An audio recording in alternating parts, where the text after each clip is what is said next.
পিতা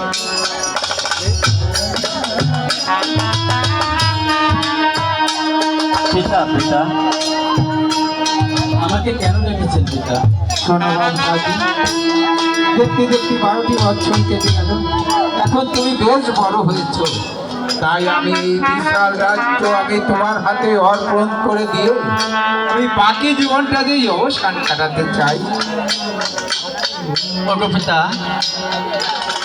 আমাকে আপনি ক্ষমা করবেন পিতা। এ কি বলছো বাবুকাজি? আমি তো আপনার এই বিশাল রাজ্য চালানোর মতো শক্তি আমার নেই পিতা। এ কি বলছো বাবুকাজি? এই রাজ্য চালানোর মতো শক্তি তোমার নেই? তুমি কি করবে বাবুকাজি? ওগো পিতা, আমি তো দীনবন্ধু বাড়িতলা মসজিদে নামে ফকির হতে চাই পিতা। এ কি বলছো বাবুকাজি? আমি তো সত্য বলছি পিতা। শোনো বাবুকাজি, আমি এই শাহজাহানের বাচ্চা, আমি শাহজাহানের বিচার করি, আর আমার ছেলে হয়ে তুমি যাবে এই ফকিরগঞ্জ জাহির করতে? আমাকে লোক সমাজে তো মুখ দেখাতে পারবো না, তাই ওই সব ভুলে যেয়ে তুমি যে এই রাজ সিংহাসন গ্রহণ করে নাও বাবুকাজি। আরে কেমনে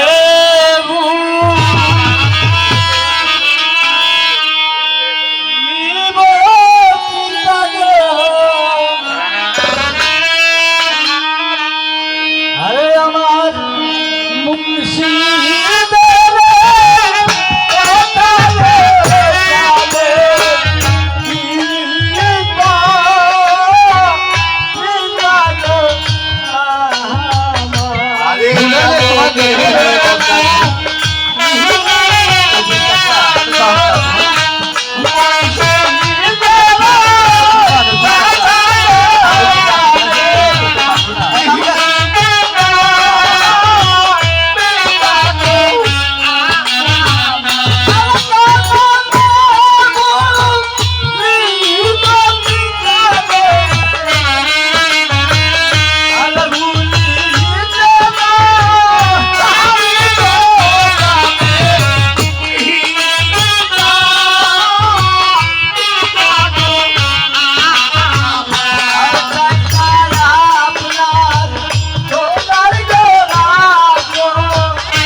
পিতা, আমার কথা আপনি বুঝতে পেরেছেন পিতা? আমি আপনার শেষবারের কেন আপনি বারবার আমাকে রিকোয়েস্ট করতে পারেন, আপনি একবার কেন, আপনি যে আমার জন্মদাতা পিতা। শোনো বা পিতা, আমি এই শাহজাহানের বাচ্চা, আর আমার ছেলে হয়ে তুমি ফকিরগঞ্জ জাহির করতে যাবে? আমি তার কখনো যেতে দেবো না। তাই আমি তোমাকে শেষবারের মতো বলছি, এই রাজ সিংহাসন গ্রহণ করে নাও, নাইলে আমি কিন্তু তোমাকে কঠিন শাস্তি দিতে বাধ্য হব। পিতা, আপনি আমার একটি কথা বুঝেন, আপনি এত নিষ্ঠুর হয়েন না পিতা। আমি আপনার হস্তে ধরে পায়ে পড়ে বলছি পিতা, আপনি আমাকে এত কঠিন পথে নামাবেন না পিতা। তবে ওই রাজ সিংহাসন গ্রহণ করে না নাও পিতা, বাবুজি। আমি আপনার রাজসিংহাসন গ্রহণ করতে পারবো না পিতা। আমাকে আপনি ক্ষমা দেবেন। না কাজী, তোমার রাজ সিংহাসনে গ্রহণ করতে হবে। ওগো পিতা, আপনার এই রাজসিংহাসনের মুন্ডে মারি কাঠ লাঠি যদি পিতার প্রাণের বাঁচান তবু না করবে আপনার এই রাজসিংহাসন পিতা। আর মৎস্যের কলঙ্কার মৃত্য আমার রাজ সিংহ আমি তোকে করবো। আমি তোকে প্রয়োজন আমি তোকে ঘাতকের হাতে তুলে দেবো। কথাটা মনে থাকে যেন। তবে এখনো সময় আছে, রাজ সিংহাসন গ্রহণ করে নাও। আরে হস্তে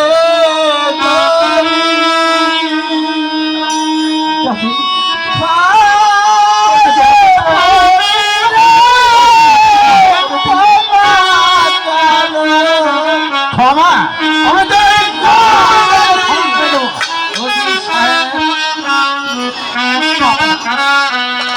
আরে হস্তে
আমি আবারও তোমাকে সাজবারের মতো একটু সময় দিচ্ছি। তুমি রাজ সিংহাসন গ্রহণ করে নাও, নাইলে আমি তোমাকে ঘাতকের হাতে এখনই তুলে দেবো। আমি মরণকে কখনো ভয় পাই না, তবু না পারে রাজসিংহাসন আমি গ্রহণ করবো না পিতা। রাজ সিংহাসন গ্রহণ করলে ফকিরগঞ্জ জাহের করতে যাবে। আমি জনগণ ফকিরগঞ্জ জাহের করা দীক্ষা করি। কোথায় ঘাতক?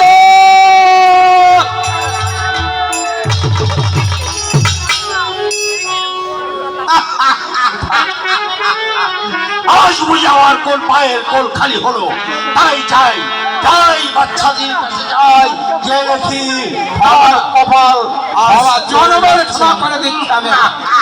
আমাকে আমাকে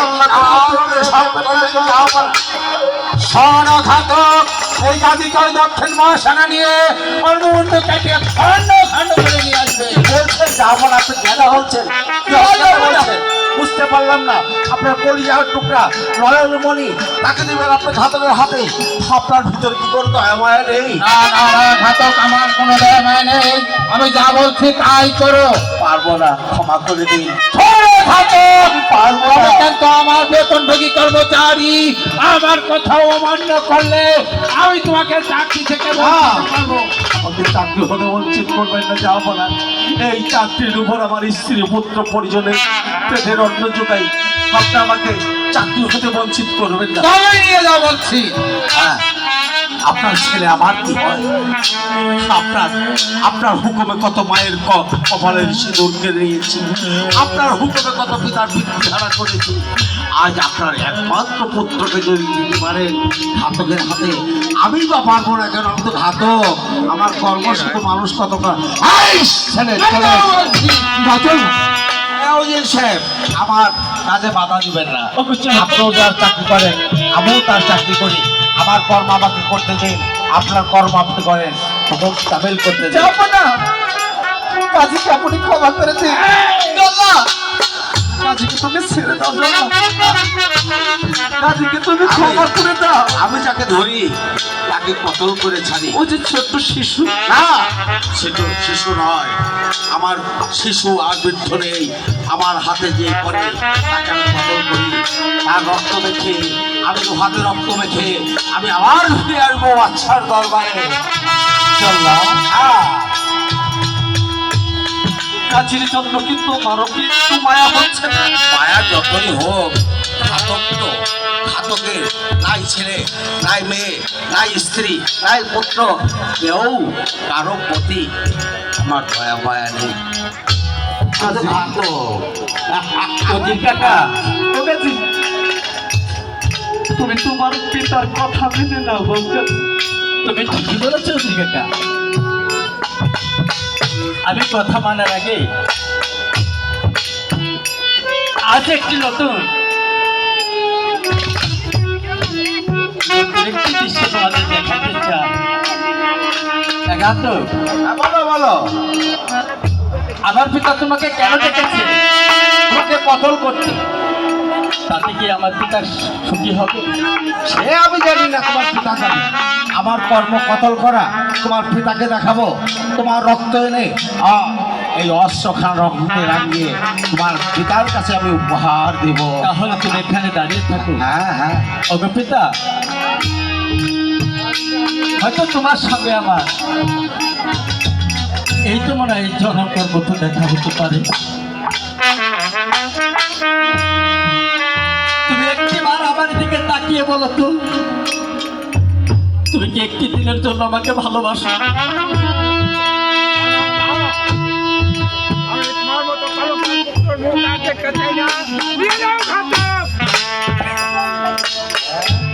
ওগো পিতা, কাজী, রাতের রাজা যদি কোনো পূজাকে চাকরি থেকে বরখাস্ত করে দেয়, কখনোই না, পূজা কখনো রাতে থাকতে পারে না। তা আমি তোমার সন্তান, তুমি আজ থেকে তোমার কাছ থেকে আমাকে বরখাস্ত করে দিলে। আজ আমার সবাই তোমার আমি একটি খারাপ করে চলে যেতে চাই। আমার এই সুযোগটুকু দেওয়া হবে। না না না না, আমি তোমার সালাম নিতে চাই না। এত পাষাণ হবেন না। আরে কাজী,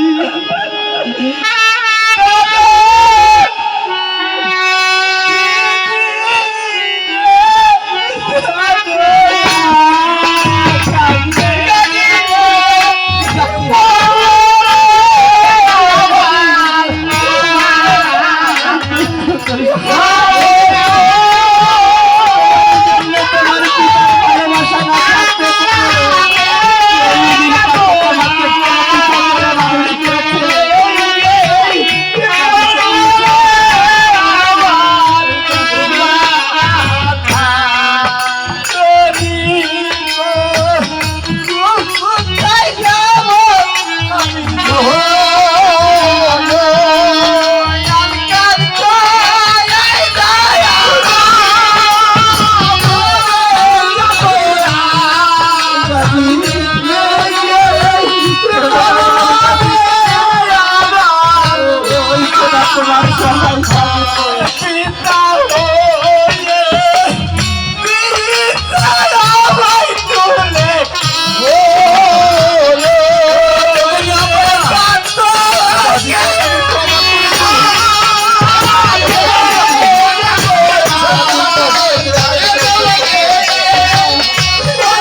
গাজীকে তুমি ছেড়ে দাও বাবা। ও গাজী, গাজী রে, বলছি কাকা, আমি বুঝতে পেরেছি তোমার পিতার উপরে সন্তানের জন্য ভালোবাসা বলতে কিছু নেই। ভুল মানলে অজিত কাকা, পিতা সাহেব সে যে আমার চলে আসুন মন্ত্রী। আমার পর তার অবশ্যই খুব মায়া আছে। কাজী, তাহলে তুমি বলো কাজী, কেমন পিতা যে নিজের সন্তানকে চলে দিতে পারে? কাজী, আমার জীবনে আমি অনেক নিষ্ঠুর, এত নিষ্ঠুর কখনো দেখিনি। আরে সে জন্মদাতা পিতা হয়ে কলিজার টুকরাকে জল্লাদের হাতে তুলে দেয়। গাজী, অজিত কাকা, তাই তো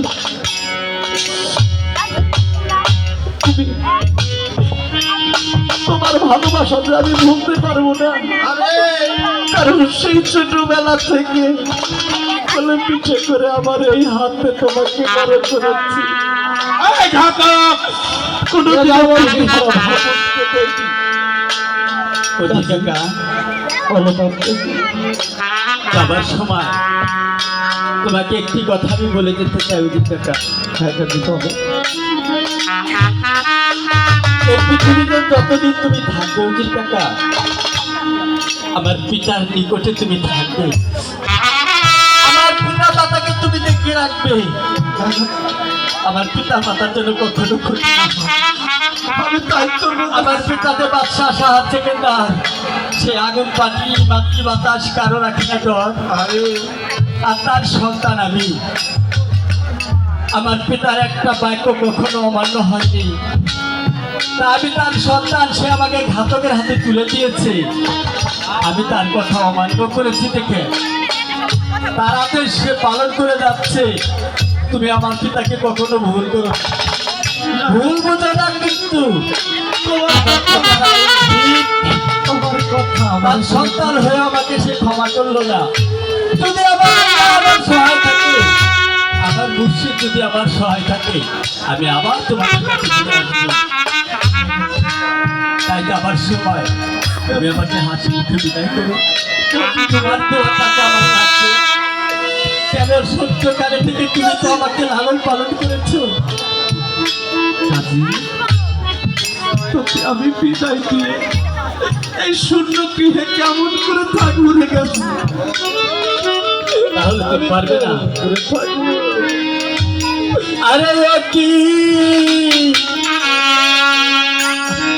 আহা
আসবে ওই কাজের জন্য কাঁদতে কাঁদতে দুঃখের পানিতে সাগরে বিলীন হয়ে গেলে আমার কাজীকে আপনি আরেক কোনোদিনও ফিরে পাবেন কোনোদিনও ফিরে পাবেন না জাহাপনা।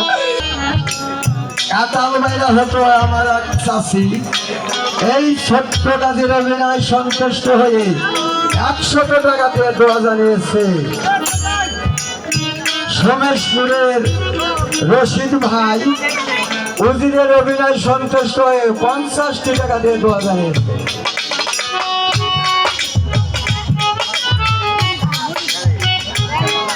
চলে এসো বালক, চলে এসো। তুমি আমাকে ছেড়ে দাও। তোমাকে ছাড়তে তো আমি আনিনি, আমার কর্ম করতে এনেছি। তুমি কোথায় এনেছো? এই জায়গা থেকে মানুষের খেলে হার করতে যাচ্ছে। হ্যাঁ, যে দেখো কত মানুষের মাথা শিকার পুকুরে টেনে টেনে খাচ্ছে, সেখানেই তো তোমাকে নিয়ে আসছি তোমার শেষ ঠিকানায়। হ্যাঁ, শোনো কাকু, হ্যাঁ, তুমি কি করতে এনেছো আমাকে? তোমাকে এনেছি এখানে তোমার শেষ ঠিকানায় পাঠিয়ে দেব। আমি এই খড়গের দ্বারা তোমাকে কতল করব। না, তুমি আমাকে পারবে না মারতে। আপনাদের হাতের থেকে আমাকে ছেড়ে দাও। না, না না না না না, তোমাকে ছাড়তে আনিনি, চলে এসো। তুমি আমাকে মারতে পারবে না, তুমি ছেড়ে দাও আমাকে। আমার এই খড়গের তলের থেকে কেউ মাপ পায়নি, এত বড় কথা অনেকেই বলেছে। না, কেউ আমার তুমি আমাকে ছেড়ে দাও। না, তুমি আমার মেরো নামে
শোনো ভালো, তোমার জন্য মায়া হয়। ছোট্টবেলায় যখন তুমি গুটি গুটি পায়ে হাঁটতে, কত ওখানে খেলতে, কতবার না চুমো খেয়েছে, আর কতবার না কোলে নিয়েছে। হে আল্লাহ রব্বুল আলামিন, বাইলাহি বাড়িটা তুমি আমাকে কেন ঘাতক করে জন্ম দিলে? আমাকে ঘাতক করে জন্ম দিয়ে আমাকে কেন তুমি এমন পরীক্ষা করছো? যে ছেলেকে আমি এত আদর করেছি, আর সেই ছেলেকে আমার নিজে হাতে কতল করে রক্ত মাখা অস্ত্র নিয়ে যেতে হবে সেই বাদশার দরবারে। আমাকে তুমি এমন পরীক্ষা কেন করো আল্লাহ? আমাকে তুমি এমন পরীক্ষা, না না, আমাকে পরীক্ষায় উত্তীর্ণ হতেই হবে। আমার পরীক্ষায় উত্তীর্ণ হতে হবে। আমি এই ছেলেকে কাটবো, এই ছেলেকে কতল করে আমি হাতে রক্ত মেখে চলে যাবো বাচ্চার দরবারে। যে বলবো নিষ্ঠুর বাচ্চা, আর জীবনে আমি কোনোদিন কতল করবো না কাউকে। আমার ঘাতকের চাকরির দরকার নেই, আমি ঘাতকের চাকরি আর করবো না। বিশ্বজগৎবাসীকে দেখিয়ে দেবো, ইতিহাসের পাতায় তুলে দেবো বাচ্চা সাহসী কাউকে ক্ষমা করেনি। আমি একটা মানুষকে কতল করে বিশ্ব জগৎবাসীকে দেখিয়ে দেবো। মৃত্যুর জন্য প্রস্তুত হয়ে যাও। শোনো ঘাতক, আমি জানি এবং আমি বুঝতে পেরেছি, একটা মানুষের চেহারার দিক তাকাইলে বোঝা যায় যে সে রাগী না ভারী। একটু আগে তোমার চোখে জল এসেছিল, আর আমার পিতার চাকরি তুমি বাঁচানোর জন্য এখন মেজাজ করা করছো। আমার কথা শুনলে আবার নরম হয়ে যাবে। তুলো তোমার অস্ত্র তুলো। দেখো তুমি এই অস্ত্রখানা কত ভার হয়েছে, দেখো তুলতে পারে কিনা দেখো।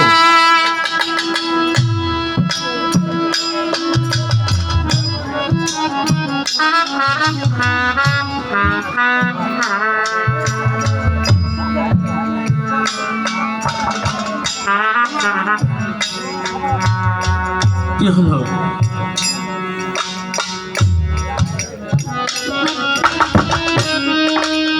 খোদা দয়াময়, আমি বিশ্ব ব্রহ্মাণ্ড শশাগর কেন যেন আমি অন্ধকার দেখছি। আমার চোখে যেন তারা তারা হচ্ছে, আমার চোখে কেন ঝাপসা আসছে, আমি বুঝতে পারছি না। কি হলো আমার 14 পুরুষ ঘাতকের চাকরি করে, আমার থেকে তুমি অব্যাহতি দাও। হে আল্লাহ রাব্বুল আলামিন, তুমি আমাকে ঘাতক হতে অব্যাহতি দাও। আমি আর ঘাতকের চাকরি করতে চাই না। আমি এমন মানুষ মারার চাকরি করবো না। আমার অস্ত্রখানা মাথা উঠছে না। কি হলো? কে আমার অস্ত্রখানা? না, আমাকে চাকরি রক্ষা করতে হবে, না হলে যা পারবো না। তুমি আমাকে দয়া করো। হে আল্লাহ,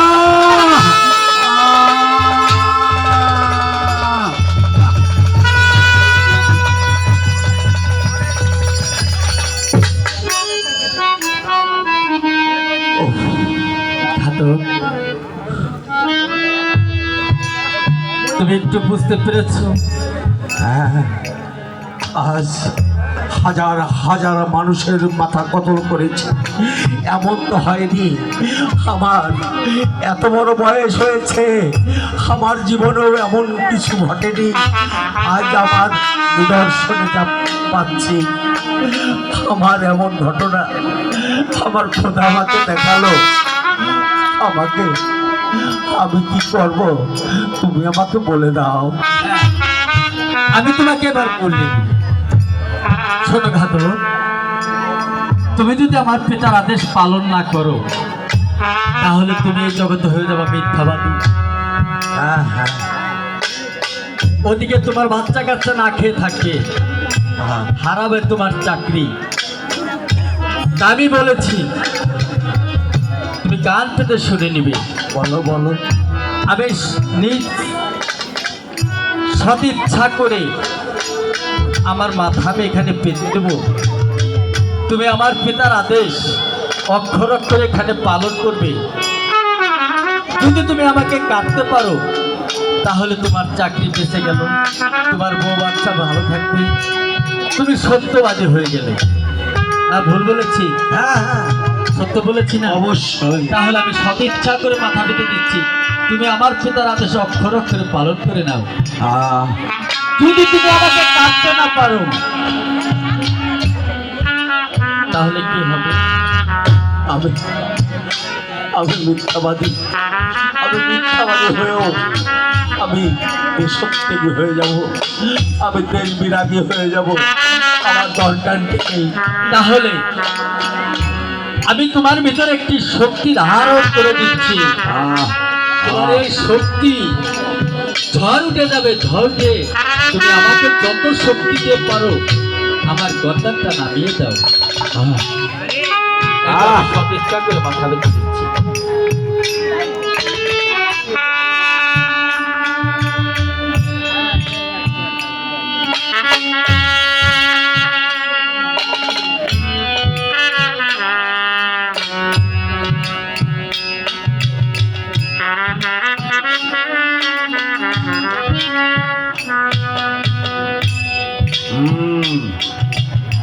পাতল করব। এই বিশ্ব জগৎবাসী দেখে দেখো, বাচ্চা সাহসে তার নিষ্ঠুর বাচ্চা,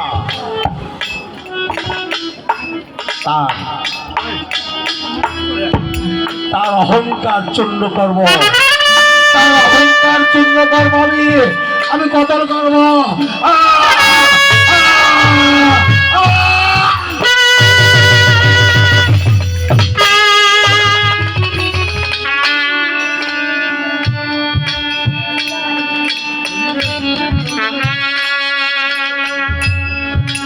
কি হলো? হ্যাঁ, ও বুঝতে পেরেছি, মানুষ কতল করার আগে তাকে কলেমা পড়াতে হয়। আমি তো তা তো পড়াইনি। এবার শেষ সময়, তোমাকে কলেমা পাঠ করে দেবো, তারপরে তোমাকে আমি কতল করব। আমার অস্ত্রের থেকে হাত পাইলে কেউ, আজ আমি বিশ্ব জগৎবাসীকে দেখিয়ে দেবো হিরণের অস্ত্র পাথর কেটে দ্বিখণ্ডিত হয়ে যায়। আর সামান্য গাজী তুমি কতল হবে না। এবার কতল করবো, বলো মুখে আল্লাহ কলেমা করো, লা ইলাহা ইল্লাল্লাহু মুহাম্মদ রাসূলুল্লাহ, লা ইলাহা ইল্লাল্লাহু মুহাম্মদ রাসূলুল্লাহ। আল্লাহ